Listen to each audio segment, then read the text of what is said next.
요소수가 주유소에서만 한정량으로 판매됩니다. 군이 비축 요소수를 주유소에 풀자 화물차가 수백 미터 넘게 줄을 섰습니다. 지난달 검찰이 S사의 변호사비 대납 의혹 고발 사건을 배당하기 직전 S사가 주요 자료가 담긴 컴퓨터 하드디스크를 사내에서 부숴버렸다고 회사 관계자가 증언했습니다. 단독 보도합니다. 이재명 후보가 언급한 조건부 특검 수용에 국민의힘은 당장 만나자고 했고 이 후보 측은 의지를 표시한 것이라며 선을 그었습니다. 윤석열 후보가 방명록에 5월 정신을 반드시 세우겠다고 쓴 것에 이재명 후보가 5월 정신이 삐뚤어져 있다는 의미냐며 5월 정신 모독이라고 했습니다. 민주당 홍영표 의원도 과거에 반드시라고 썼던 것으로 파악됐습니다.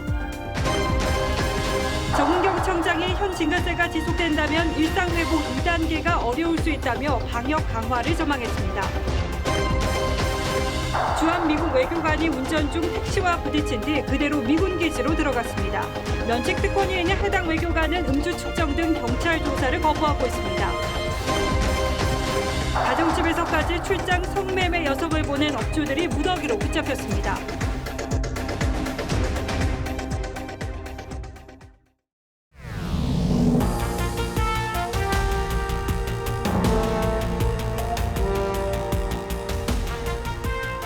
시청자 여러분 안녕하십니까? 뉴스9의 신동욱입니다. 너무 불안해하지 말라고 대통령까지 나섰지만 요소수 대란이 잠재워지지 않고 있습니다. 정부가 결국 지난해 마스크 대란 때처럼 요소수 직접 통제에 나섰습니다. 오늘부터는 주유소에서만 요소수를 살 수 있고 일단 연말까지는 한 번에 살 수 있는 양도 제한됩니다. 이렇게 해서라도 버틸 수 있으면 다행인데 아직은 근본적인 해결책이 보이지 않고 있다는 데 문제가 있습니다. 박상현 기자가 오늘은 먼저 보도하겠습니다. 요소수 부족 사태에 대한 정부의 선택은 긴급 수급 조정 조치였습니다. 요소수의 수입과 생산, 판매 등 전 과정을 통제하겠다는 겁니다. 유통 과정을 투명하게 관리함으로써 수급난을 야기 심화시키는 원인을 정확히 파악하고 앞으로 요소수는 주유소에서만 판매할 수 있습니다. 차량에 직접 주입하는 경우를 제외하고 차량 한 대당 한 번에 승용차는 10리터, 승합차와 화물차는 30리터까지만 살 수 있습니다. 승용차는 평균 4개월, 일반 화물차는 한 달을 버틸 수 있는 양입니다.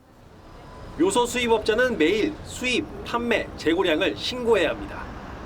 요소와 요소수의 수출도 금지됩니다. 위반한 행위에 대해서는 엄정한 법 집행이 추진될 예정입니다. 3년 이하의 징역 또는 1억 원 이하의 벌금이 부과될 예정입니다. 지난해 마스크 대란 이후 1년여 만에 긴급조치 발동해 정부가 요소수 부족의 부담을 국민에게 전가시킨다는 지적이 나옵니다. 한 달 전쯤에서 중국이 수출 제한 조치를 취했을 때만 하더라도 국내에 미칠 영향을 전혀 짐작을 못했다는 것은 우리 산업 통상의 문제로 봐야 되겠죠. 정부는 내년 6월까지 요소와 요소수 수입 관세율도 현행 6.5%에서 0%로 인하하기로 했습니다. TV조선 박상현입니다. 일단 오늘은 군이 비축해뒀던 요소수를 일부 풀었습니다. 주유소 앞은 요소수 사려는 화물차 행렬이 끝없이 이어졌습니다. 그러나 한 번에 살 수 있는 양이 너무 적어서 당분간은 언제 차를 멈춰야 할지 모르는 불안한 상황입니다. 장혁수 기자가 그 현장을 다녀왔습니다. 인천의 한 주유소. 군 비축 요소수 20만 리터가 풀리자 화물차가 수백 미터 넘게 줄을 섰습니다. 일 포기하고 줄 서 있는 거죠. 이렇게 안 해주면 다들 물류 대란이 나는 거니까 말 그대로. 요소수 대란에 차가 멈출까 걱정하던 화물차 기사들은 일단 한숨을 돌렸지만 한 번에 30리터만 살 수 있게 한 조치는 아쉽습니다. 지금 30리터 가지고는 저희가 부산을 2번 반? 그 정도밖에 움직이지를 못해요. 사재기 우려도 여전합니다. 정부는 요소수를 구입할 때 신분증이나 차량 등록증, 차대 번호 등을 확인하도록 했다고 말하지만 이를 통합 관리할 시스템은 제대로 갖춰지지 않았습니다. 어떤 차량에 대해서 중복 구매라든가 그게 가능 여부 이런 것들이 전혀 세부적인 지침이 내려온 게 전혀 없어요. 정부는 지금까지 추가로 확보한 요소수는 약 3개월 동안 사용할 수 있는 물량이라고 밝혔습니다. 업계에서는 연말은 물류 이동이 많아지면서 화물차의 요소수 사용이 늘어나는 시점이라며 넉넉한 물량 확보가 필요하다고 입을 모읍니다. 이번 사태의 근본적 해결을 위해선 물량 확보 외에도 수입처 다변화 등의 대책이 시급하다는 지적입니다. TV조선 장혁수입니다. 중국은 지난달 11일 그러니까 딱 한 달 전에 요소 수출을 통제하겠다고 고지했습니다. 그리고 29일 한중 외무장관 회담이 열렸죠. 이때 요소수 문제가 전혀 논의되지 않았다는 사실은 어제 보도해드렸는데 오늘 국회에 나온 정의용 외교장관은 그때까지 보고를 받지 못했다고 해명했습니다. 부처 간 장벽의 문제인지 대통령 임기 말 근무기강의 문제인지는 알 수 없습니다만 언제 어디서 또 이런 일이 벌어질지 불안한 상황입니다. 우리 정부 외교적 대응의 문제는 구민성 기자가 지적하겠습니다. 국회 외통위에 출석한 정의용 장관은 지난달 29일 왕이 부장과 만났을 때 요소수 문제를 언급하지 않은 게 보고를 받지 않았기 때문이라고 했습니다.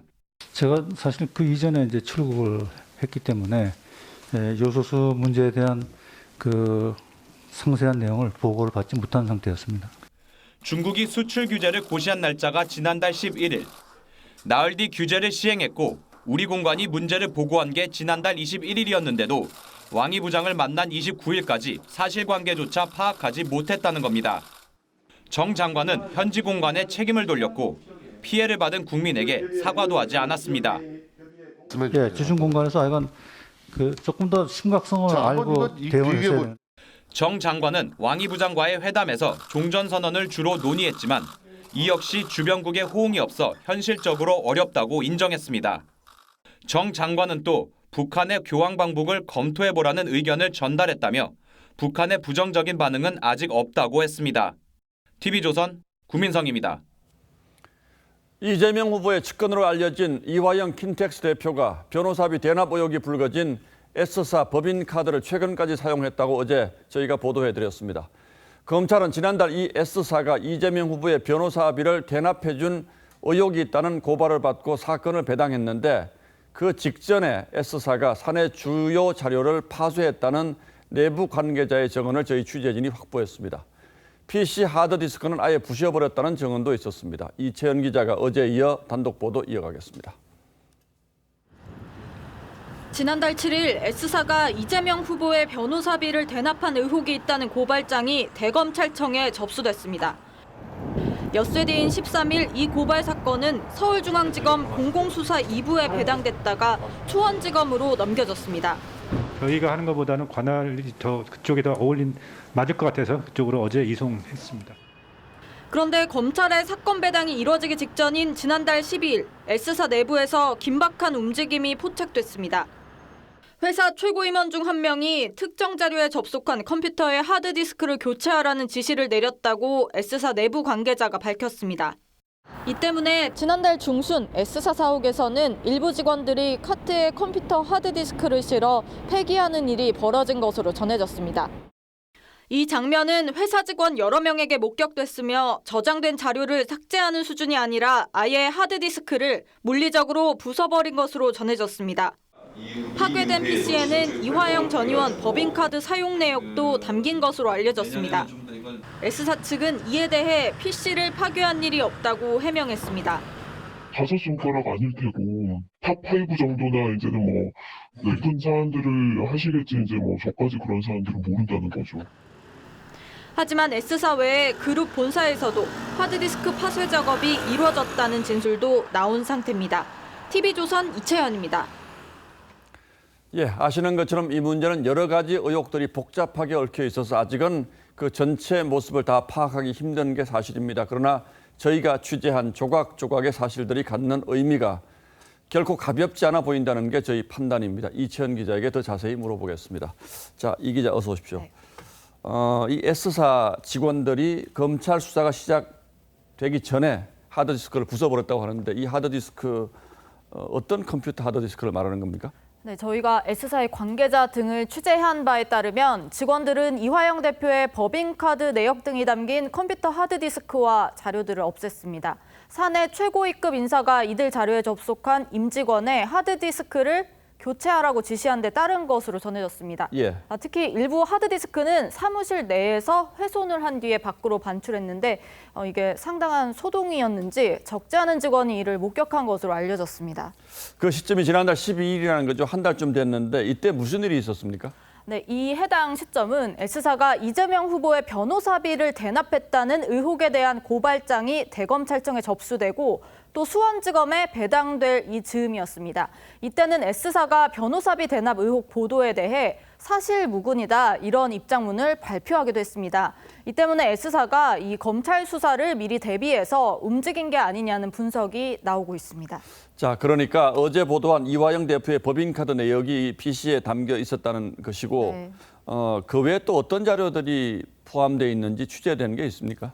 네, 파쇄 자료를 반출할 당시 사내에는 목격자들이 꽤 있었지만 정확히 어떤 자료들이 있었는지는 밝혀지지 않았습니다. 예. 다만 S사는 이화영 대표뿐만 아니라 진보와 보수 진영을 가리지 않고 여러 인사들을 사회이사로 영입했습니다. 이재명 후보의 공직선거법 위반 혐의 1, 2심 재판 변호인단에 참여했던 이모 변호사가 S사 계열사인 V사에서 사회이사로 일했고요. 조모 전 경기도 정책수석도 S사의 계열사인 N사의 사회이사로 일했습니다. 예. 이런 주요 인사들에 대한 자료도 담겨 있지 않았겠냐 조심스럽게 추정은 해볼 수 있겠습니다. 예, 사실 이런 것들은 뭐 저희가 취재로 알 수 있는 것은 아니고 검찰이 수사를 해서 포렌식을 해보면 나올 수가 있겠죠. 하지만 이 아주 참 묘한 시기에 회사 최고위급 인사의 지시로 이 중요한 자료를 파쇄했다면 이게 법적으로 문제가 될 수도 있지 않겠습니까? 네, 맞습니다. 비슷한 판례들이 많이 있습니다. 지난해 애경산업 고모 전 대표는 가습기 살균제의 유해성 관련 자료 인멸을 지시한 혐의로 징역 2년 6개월의 형이 확정됐습니다. 이 판결문에 따르면요, 검찰 수사팀이 꾸려진 지 보름 뒤 고 전 대표가 불리한 자료를 없애라 이렇게 직원들에게 지시를 했고 예. 직원들이 하드디스크를 파기하고 관련된 이메일도 영구적으로 삭제했습니다. 이 부분에 대해 특수통 검사 출신 변호사에게 물어봤더니 증거인멸이 사실로 확인될 경우 구속수사 사안이다 이렇게 말했습니다. 자, 이 정도 정황이 나왔는데 검찰이 수사를 하지 않는다면 또다시 봐주기 수사 의혹이 나올 수밖에 없겠군요. 네, 맞습니다. 예, 이채연 기자 잘 들었습니다.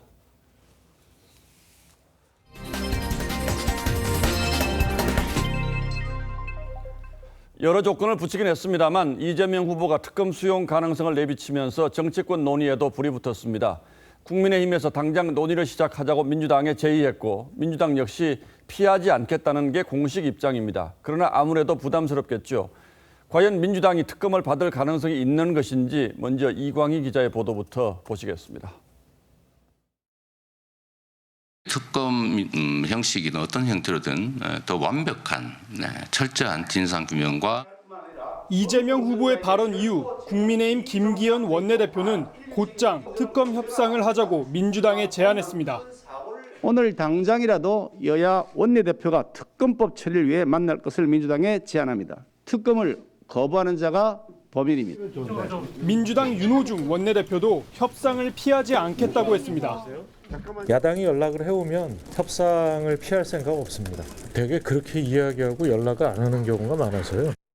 하지만 국민의힘 추경호 원내수석은 민주당 한병도 원내수석에게 연락해 만나자고 했지만 알겠다는 대답 외엔 듣지 못했다고 했습니다. 또 민주당 지도부내 다른 관계자에게도 재차 회동 요구를 했지만 이재명 후보가 말한 검찰 수사가 미진하면이라는 조건이 해결되면 특검을 받겠다며 물러섰다고 전했습니다. 야당은 특검 찬성 여론이 70% 안팎인 상황에서 민주당이 특검 거부 프레임은 피하면서도 검찰 수사를 지켜보자는 기존 입장을 고수하는 것으로 보고 있습니다. 정의당 심상정 후보는 민주당과 이재명 후보를 겨냥해 조건 없는 특검 수용을 거듭 압박했습니다. 잘못이 없다면 조건을 달지 마십시오. 특검을 수용하십시오. TV조선 이광입니다. 특검을 해야 한다는 여론은 높지만 현실은 그리 간단치 않습니다. 가장 큰 문제는 이재명 후보가 검찰 수사가 미진할 때라는 매우 주관적인 단서를 달았다는 점입니다. 시간도 넉넉지 않습니다. 누구를 특검으로 임명해서 어떤 규모로 수사단을 꾸릴 것인지 여야 합의가 이루어지더라도 수사가 시작되기까지는 또 한 달 정도 시간이 걸리기 때문에 당장 협의를 시작하지 않으면 대선 전에 물리적으로 결과가 나오기 어렵습니다. 때문에 이재명 후보나 여당 입장에선 원칙적인 합의를 해놓고 시간 끌기로 들어갈 가능성도 배제하기 어렵습니다. 어디까지를 특검에 맡길 것인지도 합의가 쉽지 않아 보이죠. 이어서 고희동 기자가 보도하겠습니다. 이재명계 좌장으로 꼽히는 정성호 의원은 결국은 특검을 해야 되지 않겠냐고 했습니다. 양자 대결 한 달 전 현재 대장동 의혹이 해소되지 않으면서 이재명 후보 지지율은 경선 승리 이후에도 30%대 초반 박스권에 갇혀 있습니다. 하지만 정 의원도 특검 시기를 검찰 수사 이유라고 했고 윤석열 후보가 검사 시절 대장동의 초기 자금을 댄 부산저축은행을 부실 수사했다는 의혹까지 함께 특검으로 수사해야 한다는 입장도 고수했습니다. 검찰 수사가 곧 종료될 거라고 보고 있습니다. 저희는 여당도 미진할 거라고 보고 있습니다. 문제는 시기인데 검찰 수사는 구속 만료일인 22일쯤 김만배 씨 등을 기소하면 사실상 마무리됩니다. 하지만 곧바로 상설특검에 합의해도 특검 임명과 수사 준비에 28일이 걸리고 60일간 수사를 하면 대선 20일 전인 내년 2월 17일에나 결론이 납니다. 대선 3주 전후에 특검의 수사 결과가 나타나야 되는데 과연 그 시점에서 특검이 제대로 된 수사 결과를 발표할 수 있을지는 의문이. 문재인 대통령이 30일간 수사 기간을 연장해줄 경우에는 대선 이후에나 결과가 나옵니다. 이 때문에 공식 선거운동 시작일인 2월 15일 이전에 결론을 내려면 늦어도 다음 주 초엔 여야가 특검에 합의해야 합니다. TV조선 고희동입니다. 이재명 후보가 미중 외교 사절을 잇따라 만나며 첫 외교 행보에 나섰습니다. 미국에는 경제 동맹을 강조했고 중국에는 경제적 의존 협력 관계가 확대될 것이라고 했습니다. 같은 날 두 나라 사절을 한꺼번에 만난 것도 한꺼번에 만난 것도 의미가 있습니다. 최지원 기자가 분석하겠습니다. 미국의 동아태 외교 정책을 총괄하는 데니얼 클린턴브링크 차관보는 첫 방안에서 오늘은 이재명 후보를, 내일은 윤석열 후보를 잇따라 만납니다. Governor, Dan Crittenbrink. Honor to meet you. Thank you for taking the time. 클린턴브링크 차관보에게 이 후보는 한미 동맹을 통해 한국의 민주주의와 경제가 세계적인 수준이 됐다며 경제 동맹으로 발전하길 기대한다고 했습니다. 한미 동맹이 이제 경제 동맹으로서 글로벌 파트너십으로 계속 성장 발전하게 되기를 기대하고. The emphasis that the United States places on our alliances. 이 후보는 1시간 뒤 싱하이밍 주한 중국 대사와 면담하고 경제적 의존 협력 관계가 심화 확대될 것이라며 요소수 문제 해결을 당부했습니다. 조금만 더 관심 가져주시면 우리가 이 혼란을 극복하는 데 상당히 도움이 될 수 있겠다는 그런 생각이 듭니다. 특정 국가 겨냥해서 하는 것이 아닙니다. 우리 내부도 많이 부족합니다. 이 후보는 선택하지 않는 것도 선택이라며 미중 간 균형 외교를 강조해왔는데 미중 외교 사절을 같은 날 접견한 것도 이 같은 의지가 반영된 것으로 전해졌습니다. 이 후보 측은 이 후보의 과거 미군 점령군 발언에 대해선 언급되지 않았다고 했고 사드 문제는 당면한 현안은 아니라고 했습니다. TV조선 최지원입니다. 국민의힘 윤석열 후보는 어제 광주에 간 데 이어 오늘은 김대중 전 대통령의 고향인 목포와 노무현 전 대통령 묘역이 있는 김해 봉화마을을 찾았습니다. 두 전직 대통령에게서 국민 통합 정신을 배우겠다고 했는데 노 전 대통령의 부인 권양숙 여사와의 만남은 성사되지 않았습니다. 홍현주 기자가 동행 취재했습니다. 김대중 전 대통령의 흉상 앞에서 머리를 숙이고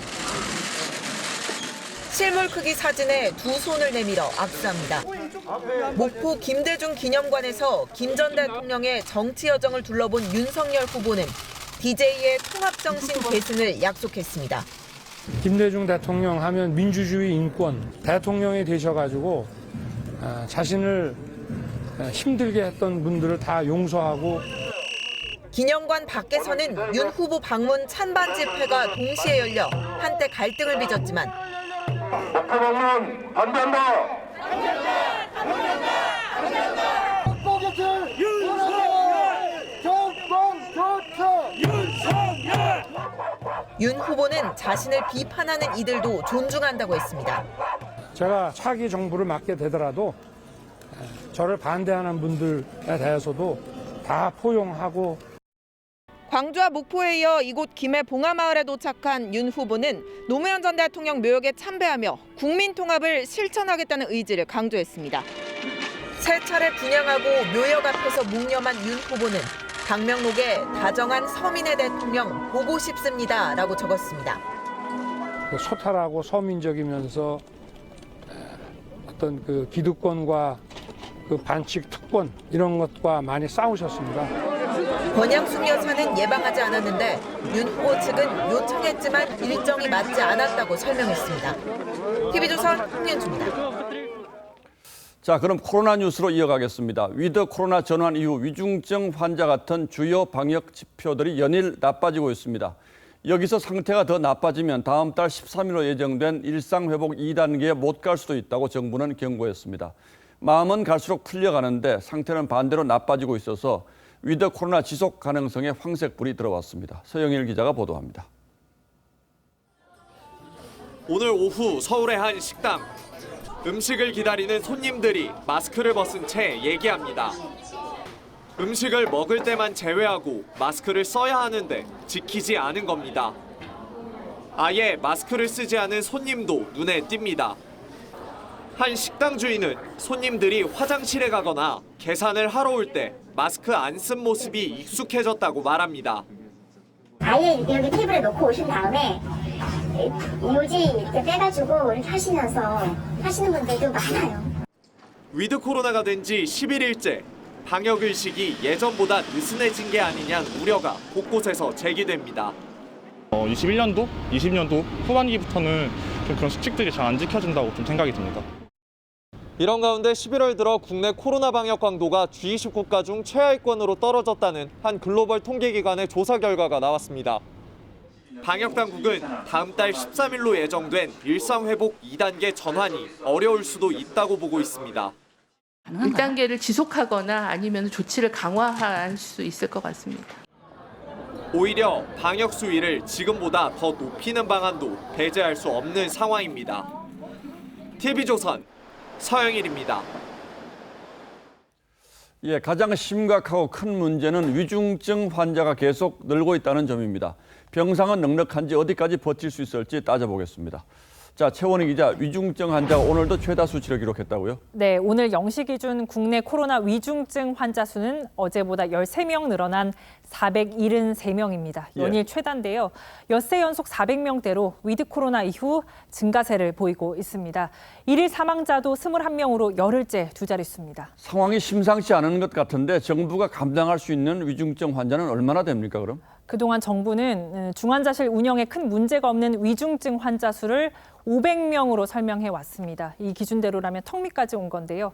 오늘 방역당국은 최근 병상이 확충되고 또 환자 상태에 따라서 병상을 옮길 수 있는 상황을 감안하면 총 1,500여 병상이 있다라고 했습니다. 정부 설명대로 1,500명까지 가능하다면 아직은 여유가 있는 셈 아닌가요? 문제는 의료계에서는 회의적인 시각이 많다는 겁니다. 지역에 따라서 중환자 병상이 빠르게 차는 곳이 나오고 있습니다. 특히 수도권 중환자 병상 가동률 어제 기준 72.9%였습니다. 서울만 보면 중환자 전담 병상의 74.8%가 차서 비상계획 실시 기준 75%에 다다랐습니다. 정부가 지난 5일 수도권에 병상 402개 추가 확보를 지시했지만 이행엔 최소 4주가 걸린다고 합니다. 음압시설도 해야 되고 숙련된 의료진도 찾아야 되고 치료 기기도 있어야 되고 예, 좋습니다. 일단 병상은 충분하다고 하니까 그나마 다행인데 의료진들의 반발이 적지 않다면서요? 네, 환자가 누울 수 있는 병상이 있어도 이 일을 돌볼 인력이 없으면 무용지물인데요. 업무 부담 한계에 다다른 의료진들이 거리에 나섰습니다. 위중증 환자 1명을 간호사 1.8명이 관리한다는 정부 가이드라인이 현장에서 잘 적용되지 않고 있다고 호소했습니다. 동료 간호사들에게 버텨라, 제발 떠나지 말아라 라고 말하며 붙잡고 있는데 언제까지 버텨내야 현장이 바뀌는 겁니까? 사명감과 정신력으로 더 이상 버틸 수가 없습니다. 최근 1년 동안 10,000명 가까운 간호사들이 그만둔 것으로 추산되고 있습니다. 숙련도가 필요한 중환자 병동 인력을 단기간에 확보하기 어렵다는 지적이 나오고 있습니다. 작년 봄부터 중환자 간호사 육성해야 된다고 얘기했는데 이제 와서 또 자칫 코로나 환자를 돌보느라 다른 병을 앓는 중환자들이 적기에 치료를 받기 어려울 수 있다는 우려도 나오고 있습니다. 예, 정부도 애쓰고 있겠습니다만 어디서 구멍이 날지 정말 아슬아슬하군요. 예, 최원희 기자 잘 들었습니다.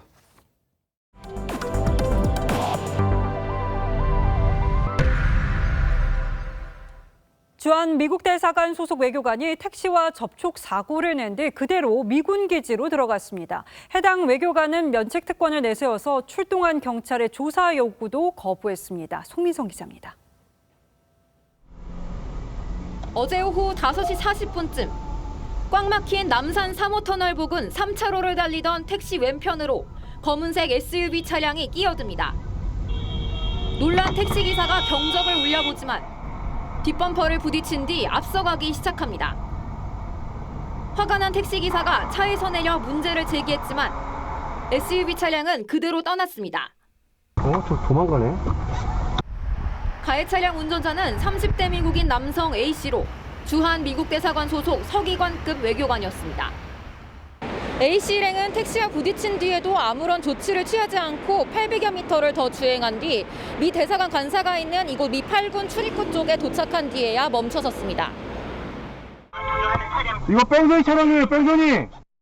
A씨 일행은 뒤쫓아간 택시기사 신고로 출동한 경찰관의 조사 요구에도 응하지 않았습니다.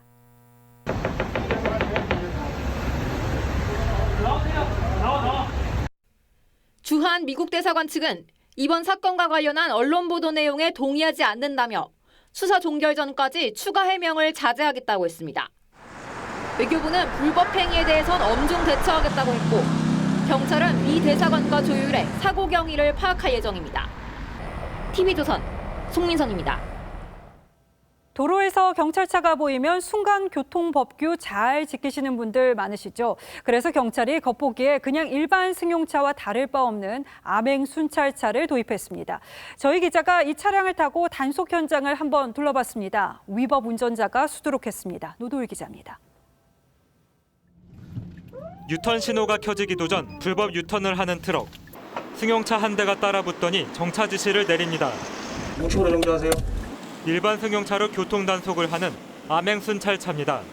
벌점 15점 부과되고요. 범칙금 6만 원 함께 부과됩니다. 암행 순찰차는 이렇게 경광등이 없고 경찰 마크만 붙어 있어 멀리서 보면 일반 승용차와 잘 구분이 가지 않습니다. 안전모를 쓰지 않은 오토바이 운전자. 암행 순찰차가 길을 막아서자 당황합니다. 이거 경찰차는 모르고 나 깜짝 놀라서 앞에서 딱 멈춰버리니까. 오늘 암행 순찰차 한 대가 서울 영등포 일대에서 적발한 교통법규 위반 건수는 2시간 동안만 12건. 지난 2016년 7월 고속도로에서부터 도입되기 시작한 암행순찰차는 일반 순찰차 대비 난폭운전 단속 건수가 290배나 많았습니다.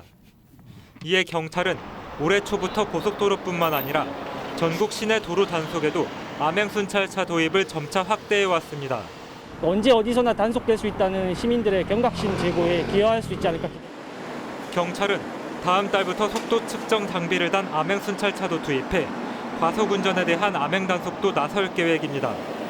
TV조선 노도일입니다. 가정집에까지 출장 성매매 여성을 보낸 업주들이 무더기로 붙잡혔습니다. 이들은 연합체를 결성해서 단속 상황을 공유하는가 하면은 특수 앱까지 제작해서 경찰 추적을 피했는데요. 일부는 인터넷 시민감시단으로 활동하면서 경쟁업체를 고발해서 영역을 확장했습니다. 구자영 기자입니다. 모텔에서 나온 성매매 여성이 차에 오르자 경찰관들이 들이닥칩니다. 경찰에 붙잡힌 성매매 업주의 집안에서는 출장 성매매 광고 흔적이 나옵니다. 경찰은 지난 2015년부터 출장 성매매를 운영한 업주 등 7명을 구속하고 성매매 사이트 제작자 등 30명을 붙잡아 조사하고 있습니다. 업주 4명은 성매매 사이트 41곳을 운영하며 연합체를 결성해 영업정보를 공유했습니다. 한 업주는 유해 사이트를 신고하는 지자체 인터넷 시민감시단에 가입해 경쟁 사이트를 폐쇄시키는 수단으로도 악용했습니다. 감시단을 운영했는데 이들이 이걸 알고 자기 경쟁업체를 소멸시키는 그런 방식으로 사용한 겁니다. 이들은 성매수 남성의 개인정보가 담긴 특수 제작 앱을 활용해 낯선 전화번호가 뜰 경우 공유하며 경찰 단속에 대비한 것으로 드러났습니다. 이들은 또 숙박업소나 가정집을 가리지 않고 출장 성매매를 하면서 2015년 7월부터 올해 8월까지 모두 27억 원을 챙겼습니다. 경찰은 만여 명에 이르는 성매수 남성도 조사할 방침입니다. TV조선 구자영입니다. 돈이 급한 소상공인을 대상으로 146억 원을 뜯어낸 대부업체 일당이 붙잡혔습니다. 연이자가 5,200%였습니다. 그러니까 10,000원 빌리면 이자가 52만 원이란 소리죠. 이들은 이렇게 탈취한 돈으로 고급 외제차는 물론이고 요트까지 사들이면서 호화 생활을 누렸습니다. 하동훈 기자입니다. 소방관들이 아파트 현관문을 강제로 엽니다. 집안 곳곳에 값비싼 명품 가방이 쌓여 있습니다. 겉보기에 평범한 가정집이지만 무등록 대부업체의 사무실이었습니다. 그게 무등록 대부업 사무실이잖아요, 그죠? 아닙니까? 네. 또 다른 사무실에서는 금고 안에서 5만 원짜리 돈 뭉치가 쏟아져 나옵니다. 총책 40대이시 등 46명은 2019년부터 전국 8곳에서 무등록 대부업체를 운영했습니다. 이들은 코로나19 여파로 자금난에 빠진 소상공인들을 노렸습니다. 급전이 필요한 소상공인들에게 연간 5,200%의 이자를 받았고 소상공인 등 7,900명에게서 146억 원을 뜯어냈습니다. A씨 일당은 월 임대료가 400만 원에 이르는 초고층 아파트 등을 빌려 사무실로 이용했습니다. 이들은 조직원에게 직책에 따라 수익을 나눠주며 기업 형태로 조직을 운영했습니다. 총책 A씨는 한 대에 5억 원이 넘는 고급 외제차와 요트 등을 구매하며 호화 생활을 누렸습니다. 면허까지 취득한 상태였습니다. 그러니까 일반인들이 보통 이게 근접할 수 없는 그런 부분들을 이게 누리고. 경찰은 A씨 일당이 대출 상담을 받은 소상공인 명단을 입수한 경위도 추적하고 있습니다. TV조선 하동훈입니다. 앞으로 열흘 정도 뒤에는 올해 본 종합부동산세 고지서가 일제히 발송됩니다. 세무 전문가들은 역대급으로 전망하는데요. 강남권 2주택자가 부담해야 할 보유세는 1억 원에 가까울 것으로 보입니다. 과연 다주택자들의 매물이 나올까요? 전문가들의 전망을 김주영 기자가 들었습니다. 강남구 대치동의 84제곱미터형 아파트 한 채와 송파구 잠실동의 82제곱미터형 아파트 한 채를 보유한 2주택자는 올해 7,335만여 원을 종합부동산세로 내야 합니다. 재산세까지 더하면 올해 보유세는 지난해보다 5,700여만 원 늘어나 거의 1억 원에 육박하게 됩니다. 정부가 종부세 기준을 9억 원에서 11억 원으로 상향했지만 공시가와 종부세율이 오르면서 부담이 가중된 겁니다. 이제 곧 부과를 앞두고 있어서 좀 많이 술렁이는 것 같기는 해요. 팔고 나면은 또 양도세 구조적인 문제도 있고 고민들이 큰 것 같습니다. 하지만 전문가들은 다주택자 매물이 나오기 쉽지 않다고 전망합니다. 세금보다 집값이 더 오를 거란 기대 심리가 계속되고 있고 올해 6월부터 다주택자 양도세가 최대 75%까지 높아져 선뜻 집을 팔기 어렵다는 겁니다. 금액이 꽤 크기는 하지만 어느 정도는 예상이 되어 있는 부분이어서 매물이 이전보다 특별히 눈에 띌 만큼 증가하지는 않을 것으로 보입니다. 지난 6월 민주당이 당론으로 정한 양도세 개편안은 여전히 결론을 내지 못하는 상황. 대선을 앞두고 소위 보유세 폭탄에 대한 반발이 크게 늘고 선거 결과에 따라 주택정책 변동성이 높아질 거란 전망도 매도 결정을 망설이게 한다는 진단입니다. TV조선 김주영입니다. 공수처가 윤석열 후보 관련 수사를 전방위로 진행 중입니다. 이른바 고발 사주 의혹에 연루된 손준성 검사에 이어서 윤석열 장모 사건 대응 문건 의혹으로 권순정 등 대검 대변인까지 수사 선상에 올렸는데요. 법조계에서는 먼지털이식 별건 수사라는 비판이 나오고 있습니다. 주원진 기자입니다. 공수처는 지난달 14일 권순정 전 대검찰청 대변인을 피의자로 입건했습니다. 공수처는 권 전 대변인이 지난해 3월 기자들을 불러 윤석열 국민의힘 후보 장모 최모 씨의 입장을 설명했다고 입건 이유를 밝혔습니다. 그러면서 윤 후보 장모 입장이 담긴 문건도 메신저로 보내 기자들이 편향된 시각을 갖도록 유도했다고 설명했습니다. 공수처는 권 전 대변인의 피해 사실을 손준성 검사의 구속영장에도 앞서 적시했는데 법원은 이를 기각했습니다. 현명한 결정을 해주신 사법부에 감사드립니다. 네, 이상입니다. 공수처는 지난 5일 대검 감찰부를 압수수색해 권 전 대변인의 공용폰 분석 자료도 확보했습니다. 검찰 안팎에서는 공수처가 윤 후보에 대해 먼지털이식 수사를 진행한다는 지적이 나옵니다. 한 전직 부장검사급 인사는 공수처가 윤 후보의 혐의가 나올 때까지 이것저것 뒤지는 인디언 기우제식 수사를 한다고 비판했습니다. 권 전 대변인은 대검 감찰부가 편향된 감찰 결과를 공수처에 제공해 입건 사주를 한 것이 아닌지 우려된다고 반발했습니다. TV조선 주원진입니다. 예, 지금 제 뒤 화면을 한번 보시죠. 5월 정신을 반드시 세우겠습니다. 윤석열 후보가 5.18 민주묘역 방명록에 적은 글입니다. 그런데 이 글귀를 두고 논란이 일었습니다. 민주당은 한글도 모르는 후보라고 비난했고 국민의힘은 아예 다른 뜻으로 쓴 단어를 민주당이 어거지로 비판한다고 반박했습니다. 부인 낙상사고 관련한 소문이 꼬리를 물자 이재명 후보 측은 그날 밤 상황이 담긴 CCTV를 공개할 수 있다고 밝혔습니다. 김도현 기자가 취재했습니다. 윤석열 후보가 방명록에 반드시라고 쓴 걸 두고 여권에선 반드시를 잘못 쓴 것 아니냐며 한글도 모른다고 비난했습니다. 이에 대해 윤 후보는 똑바로 세운다는 의미로 썼다고 해명했고 똑바로 이런 뜻입니다. 과거에 같이 근무를 해보면 우리 호남 출신 동료들이 잘 쓰는 말이에요. 국립국어원도 두 단어는 뜻이 다르다며 반드시는 틀림없이 꼭, 반드시는 굽지 않고 바르게라는 뜻이라고 설명했습니다.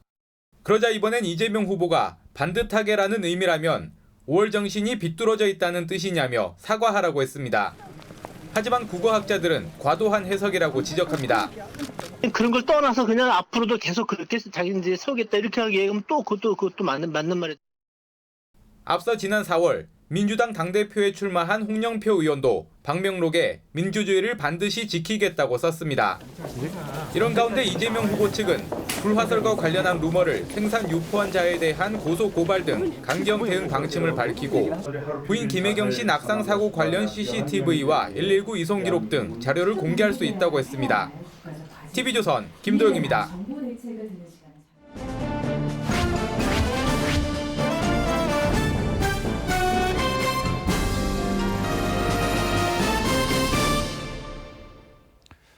자, 이렇게 대선이 하루하루 다가오고 있습니다. 20대 대선 이후 우리 삶이 어떻게 바뀔지 대선 주자들의 정책을 비교해보는 코너. 오늘은 구직자와 직장인의 삶과 직결되는 일자리 정책입니다. 이재명, 윤석열 두 후보 모두 양질의 일자리는 기업이 만든다는 생각은 같지만 어떤 기업을 어떻게 지원할지에 대해서는 생각이 엇갈립니다. 이채림 기자가 그 구상들에 한 발 더 다가서 봤습니다. 이재명 후보는 공정, 윤석열 후보는 지원에 방점이 찍혀 있습니다. 강자를 누르고 약자를 돕는다는 이 후보의 이른바 억강부약은 일자리 정책에서도 드러납니다. 공정의 권한을 강화해 대기업의 이익을 중소기업과 나눠 일자리를 늘린다는 구상입니다. 혁신의 결과를 누리는 것은 당연하다. 독점에 의한 과도한 이익 추구로 가는 것은 조금 자제될 필요가 있겠다. 취업준비생 장민주 씨는 이 후보가 구상한 임금 공시제가 실시되면 꼭 대기업이 아니더라도 연봉 수준이 괜찮은 중견 중소기업을 발견하고 지원할 수 있게 됩니다. 반면 윤석열 후보는 스타트업이 대기업으로 성장하도록 지원하고 각종 규제들을 철폐하겠다는 계획입니다. 유연한 일자리 시스템도 공약했는데 도입되면 전일제와 시간제를 골라 취업할 수 있고 국제 협력을 통한 해외 일자리에도 지원할 수 있습니다.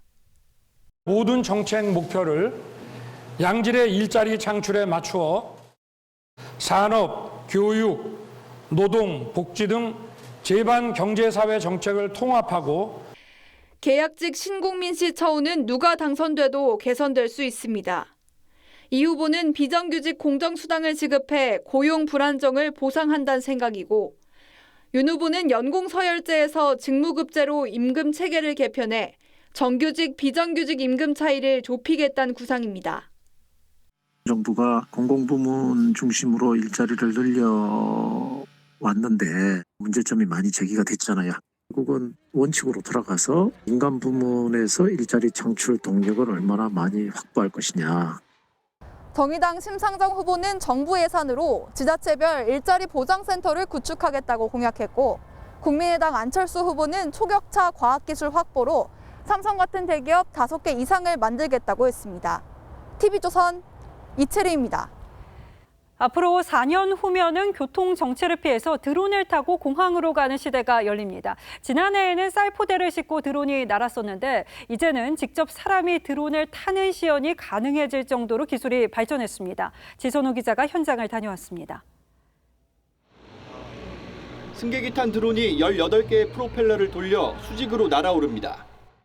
고도 50m에서 시속 48km의 속도로 약 3km 구간을 지상 관제에 따라 이동하고 다시 제자리로 돌아옵니다. 도심과 공항을 드론으로 연결하는 도심 항공교통 UAM 시스템입니다. 궁극적으로 자율주행으로 가야 돼서 고용량의 데이터들이 필요한 것이고, 그러기 위해서 기존 관제 항공기 관제 시스템과는 많이 달라야 되는 거죠. 지난해 첫 선을 보였던 드론이 사람 대신 쌀포대를 싣고 지상에서 조종하는 방식이었던 것에 비해 올해는 현실 교통수단에 한 발짝 더 다가섰다는 평가입니다. 최대 5명까지 태우고 김포공항과 서울 강남권을 10분이면 잇게 됩니다. 내년 시험 비행을 목표로 우리나라에서 개발 중인 드론도 축소 모형 형태로 공개됐습니다. 한국형 UAM 서비스는 2025년 최초 상용화를 목표로 하고 있습니다. 하지만 기체 안전성과 경제성 확보는 아직 풀어야 할 과제로 남아 있습니다. TV조선 지선우입니다. 우리나라 대표 문화재로 꼽히는 방가사유상 2점이 공개됐습니다. 신비로운 미소와 생각하는 듯한 모습의 이 두 불상이 공간을 달리하자 우리가 익히 알아온 그 이상의 조형미를 가져왔습니다. 함께 감상해 보시죠. 임소인 기자입니다. 아스라이 반짝이는 불빛 아래 나란히 놓인 국보 반가사유상 2점. 진열장도 가로막힌 유리벽도 없습니다. 살짝 구부린 손가락 끝, 보는 각도에 따라 달라 보이는 오묘한 미소를 사방에서 온전히 감상할 수 있습니다. 반가사유상 상설 전시를 위해 마련한 사유의 방입니다. 천천히 들어가는 공간, 아니면 좀 멈춰진 공간, 이런 공간에서 사유를 통해서 스트레스에서 벗어나서 마음의 평온을 어둠에 익숙해지기 위한 진입로와 절제된 조명은 오로지 작품에 몰입할 수 있도록 설계됐습니다. 방가사유상이 작지만 이 공간의 주인공이 되고 이 공간을 압도하지 않으면서도 관객들과 호흡할 수 있는 그런 공간감을 청동기부터 현대 금속예술의 정수를 한자리에 모았습니다. 노출 콘크리트 벽과 기둥형 철제 진열장 등으로 전시 주제인 야금의 의미를 강조했습니다. 상당히 파격적인 공간 연출을 야금이 갖는 의미, 즉 거친 자연 환경에서 어떤 귀한 창조물을 만든 인간의 위대함을 상징하는 그러한 의미를 공간에 그대로 표현하여 귀걸이와 금관 등 장신구는 실제 착장 위치에 맞추고 직관적인 감상에 몰입하도록 했습니다. 기존의 전시 문법을 벗어난 공간 연출이 새로운 방식의 관람 경험을 제시하고 있습니다. TV조선 임서인입니다.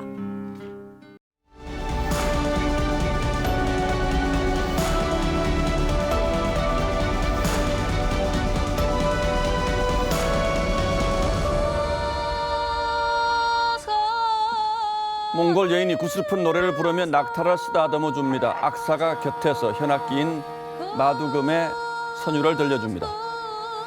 그러자 낙타가 눈물을 흘립니다. 구슬 같은 눈물방울을 뚝뚝 떨어뜨립니다. 낙타는 물 한 모금 마시지 않고 열흘 넘게 사막을 가면서도 울지 않는다는데 어찌된 일일까요? 초산의 산고를 너무 호되게 겪은 어미 낙타는 새끼를 물거나 침을 뱉으며 멀리하기 일쑤입니다. 젖도 물리지 않습니다. 이렇게 곁에 데려다 줘도 애써 외면합니다. 그럴 때면 몽골 유목민들은 악사를 모셔와 마두금을 연주해 줍니다. 묵묵히 듣던 어미가 이었고 눈물을 글썽입니다. 새끼를 받아들여 젖을 물리고 하염없이 웁니다. 유네스코 인류 무형 문화유산에 오른 새끼 낙타를 위한 달래기 의식입니다. 모성을 되살려주는 의식은 의미 잃은 새끼를 위해서 베풀기도 합니다. 피 한 방울 섞이지 않고 배 아파 낳지도 않은 새끼 낙타에게 어느 어미가 순순히 젖을 내주겠습니까? 하지만 마두검과 노래를 들려주면 젖을 물린다고 합니다.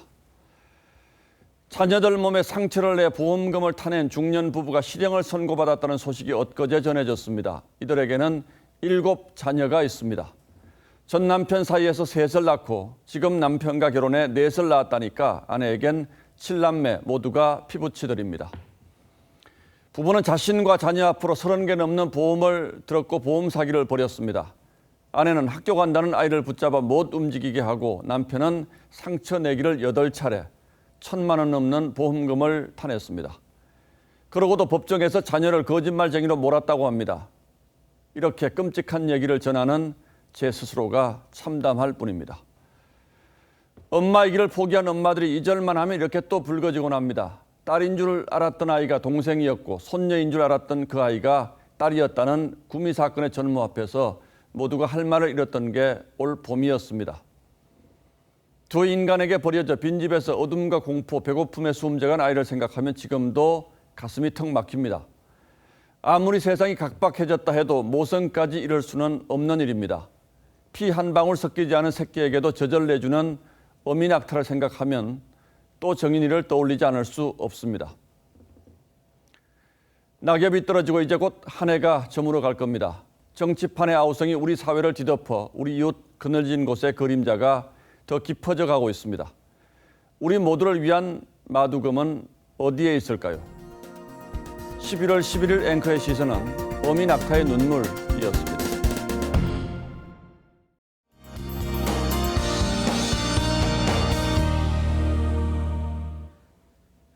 아직은 가을인데 겨울 옷차림이 어색하지 않은 하루였습니다.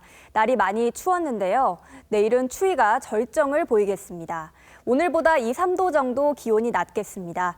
내일 아침에는 서울이 영하 1도, 대관령이 영하 6도, 대구는 3도까지 떨어지겠습니다. 최대한 따뜻하게 입으셔야겠고요. 내일은 미끄럼 사고에도 유의하셔야겠습니다. 지도에 표시된 분홍색의 지역에서는 비가 눈으로 바뀌어 내릴 가능성이 큽니다. 수도권과 동해안 지역은 대체로 맑겠는데요. 대신 바람이 강하게 불고 날이 건조하겠습니다. 특히 동해안 쪽으로는 더 심하겠는데요. 이제는 불조심에도 신경 쓰셔야겠습니다. 모레 낮부터는 추위가 누그러지겠고요. 일요일 오전에는 수도권과 영서 지역에 비 소식이 들어 있습니다. 날씨였습니다. 11월 11일 목요일 뉴스9는 여기서 모두 마치겠습니다. 시청해주신 여러분 고맙습니다.